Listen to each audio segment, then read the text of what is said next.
Today we're talking about what the best investment overall is. If you're a subscriber to my channel, you might think it's, oh, Kris, it's gonna be real estate. No, it's gonna be business. It's gotta be crypto. Maybe it's jets. Listen up, it's none of those. If you wanna know what the best investment is, follow me. One shot,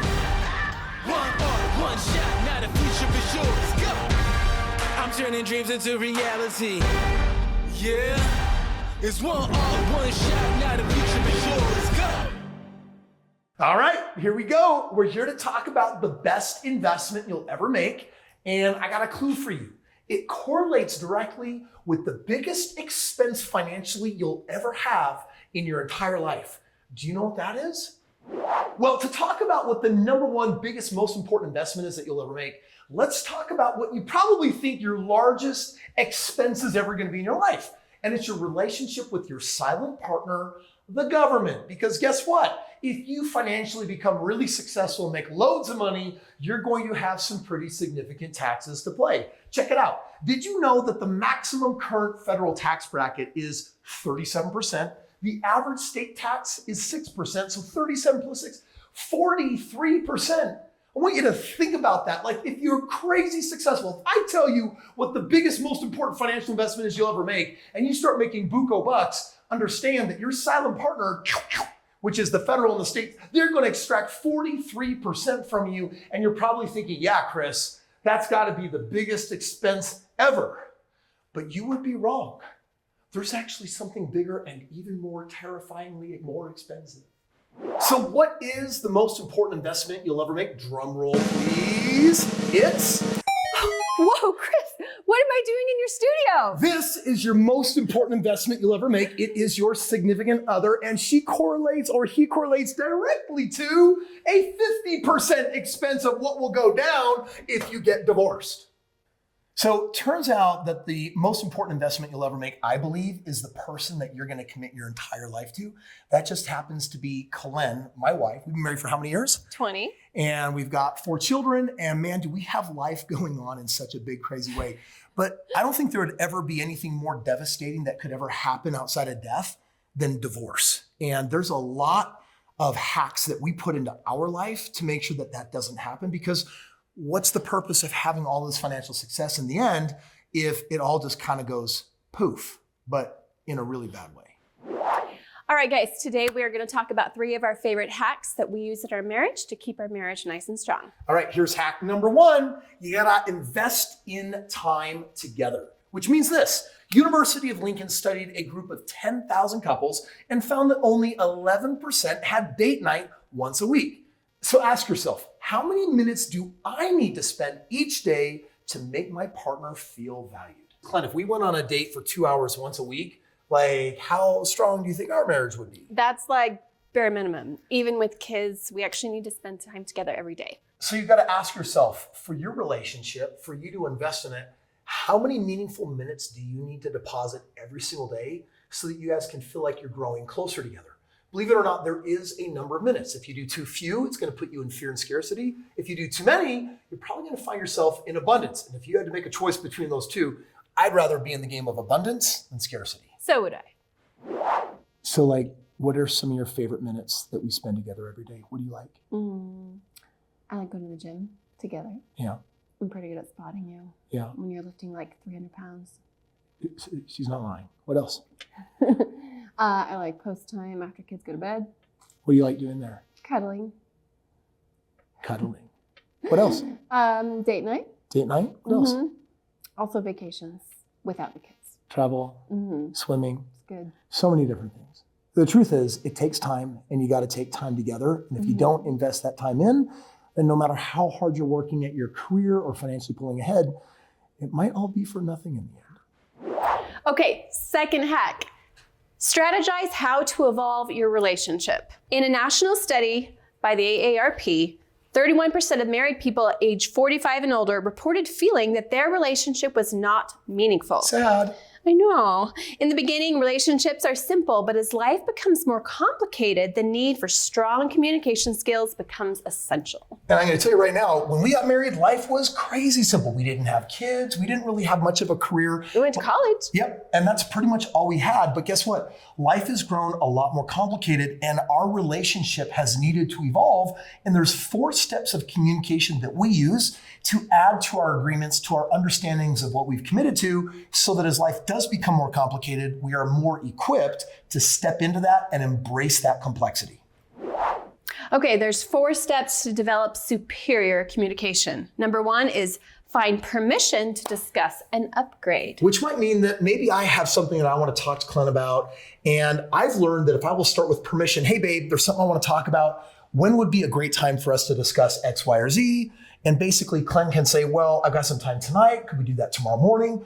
And now she has a little bit of heads up that I want to talk about this. Because she's creating some permission for that, it certainly makes it easier for her to come into that conversation, which leads to the second step, which is the first person shares their thoughts. So if I call the meeting, I'd say, hey, thank you so much that we can put this time together. I want to share some thoughts that I've been having, and I want to know how you feel about them. I'll then proceed to share those until The second person shares what they heard. This is my favorite. So first of all, I give them space to just share without fighting back or trying to counter or whatever, just hearing them out.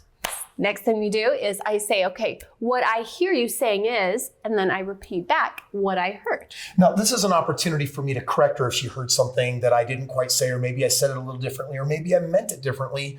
And so that clarify, verify just means that, hey, I brought an issue to the table. We created permission to have this conversation. I've now started sharing, and my companion is now letting me know that she's hearing exactly what I'm talking about. Number 4, discuss until you arrive at a new agreement. This might sound a little like clinical or technical, but just like a business is forming a new entity and it has an operating agreement where we get to decide what do we do in different situations. When we got married, we also started a new entity. It was her, it was me, and it was us. That entity, like a business, we've given ours a name. It has a start date. And really what we're doing here is we're updating our operating agreement with new agreements. Oh, we've added a child to our life. We now have 4. We should probably look at, some of the considerations that complexity adds. This is really what allows our relationship to thrive because we're constantly evolving into a more complicated state with new agreements reinforcing what we need for what we're evolving into. Let's actually talk about why this is important, right? Like in my relationship with Glenn, I'm the aggressor, right? When it comes to business and finance, I'm super, super proactive. And in most relationships, one person usually is that dreamer, that schemer, that planner. They're trying to build a particular future. But we often find ourselves in a relationship with someone that is more about that nesting instinct, that day-to-day. They're looking at security, they're looking at stability. They're not necessarily all about that change. Wait, you're not talking about me, are you? Oh, I'm 100% talking about you. And so some of our conversations are things like, hey, Glenn, I've got this crazy idea. Like I want to build this huge addition on our house. And I want to know what you think about that. And you're like, big, scary what? Do we need that? We need to talk about Is that this? important? That's going to cost money. So it's normal as a relationship evolves to have these conversations. I think it's important to have an SOP, a standard operating procedure. Like, how do you have important defining conversations? And so really those 4 steps are create permission. And then when the time is right, share, let the other spouse repeat what they heard. Well, and then the other spouse gets a chance to give feedback on what they agree about, what you thought, what you disagree about, and you go back and forth until you hopefully come up with a solution that is acceptable to both parties. Yeah, and I just want to tell you just one little hint that I think will save your bacon from time, has mine, which is until I have a new agreement, I don't get to suppose that this agreement, because it makes sense to me, has to make sense to her. Like until she has agreed to it, I got nothing. I can't expect her to agree with my point of view. That's part of creating something new. And I call that co-creation, because we're creating this world together. And we've created this amazing world with these 4 children. We have them all privately taught and educated. We've traveled 40 different countries around the world. We take our jet to fun and exciting places. Like our world is crazy and it's exciting, but It's also complicated. Yeah, and it comes together because we've upgraded our communication style over the years, where there's mutual respect in how we arrive at these new agreements. Third hack, plan your future together. Couples that don't have the same expectations for how they define success in their family and marriage are walking into trouble. Ask yourself, does my partner and I have a shared vision for our future? There's actually a study that was performed by L.I. Harold that said that only 20% of couples have even planned their financial future. Did you say 20%? That's a pretty low number, right? That's crazy. Yeah. Can you imagine like two different people like bumping into each other like bumbling idiots, trying to create two different futures simultaneously that don't really fit together like Tetris? Like if they don't even talk about it, Yeah. how are they supposed to come to like the end goal if they don't know what the end goal is? Well, and Glenn and I, we're planning on living together a really long time. So we've got goals about our health. We've got goals for our family, for our relationship. We've got goals that are financial. For us, we got to be on the same page with all of these things, or else we're really going to be moving in different directions. And for me, that creates that feeling of disunity. We're not on the same page. And for me, it drives my motivation down. It kind of creates some hopelessness, like some feelings like, man, it's like, I love this person and she and I are living these worlds. We're trying to come together, but when we're not, it feels like something is really missing. So taking the time to really connect, sometimes our date nights or sometimes our long walks. We're catching up and talking about business and stuff that we need to talk about. Sometimes Glenn comes to board meetings and she'll invite me to some of the kids' activities, and it's all about trying to create that shared future together. So if you want to create a shared financial future together, read this book. You are so biased. No, I'm not. That is my face.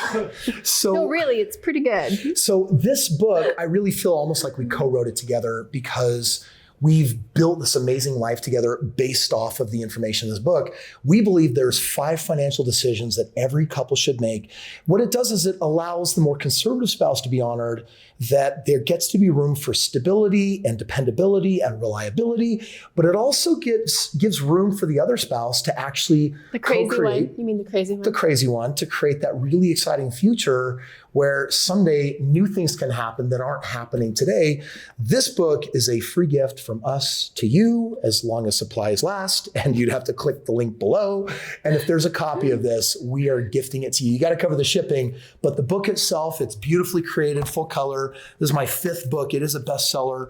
And this book, Have It All, can show you and that special person in your life how to become financially free in 5 years or less. Get on the same page, read it together. You see, the real wealth in your life is probably sitting in your lap. Guys, we shot a video together about money and family and relationships. Oh, I was in that one. I know. That's why I'm telling them they should watch it. It's You like should right watch here. that one. This is the video that will this show you way. how to get on the same page when it comes to the game of money.